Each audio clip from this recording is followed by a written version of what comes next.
வாழ்க வளமுடன். இன்று நாம் திரிகோண ஆசனம் செய்ய போகிறோம். நேராக நின்று கொள்ள வேண்டும். கால்களை 2 அடி தூர அளவுக்கு வைத்து கொள்ள வேண்டும். இரு கைகளையும் பக்கவாட்டில் விரித்து வைத்து கொள்ள வேண்டும். மூச்சை விட்டு கொண்டே இடது பக்கமாக வளைந்து பாதத்தை தொட வேண்டும். பிறகு வலது கை பெருவிரலை கழுத்தை திருப்பி பார்க்க வேண்டும்.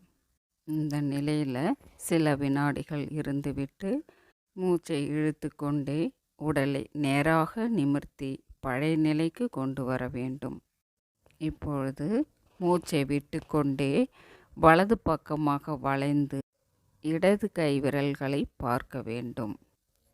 இந்த நிலையில் சில வினாடிகள் இருந்துவிட்டு மீண்டும் மூச்சை இழுத்து கொண்டே நிமிர வேண்டும். இந்த மாதிரி 3 to 6 தடவை நீங்கள் செய்யலாம். திரிகோண ஆசனம் செயல்முறை பார்த்தோம், அதனோட நன்மைக்கும் பார்க்கலாம். இப்போ முதுகு தண்டு வளையிறதுனால இளமையோடு இருக்க முடியும். 2வது பார்த்தோம்னா கழுத்து எலும்பு இருக்குது, நம்ம என்ன வளையிறதுனால கழுத்து எலும்புகள் சரியாக இருக்கும்.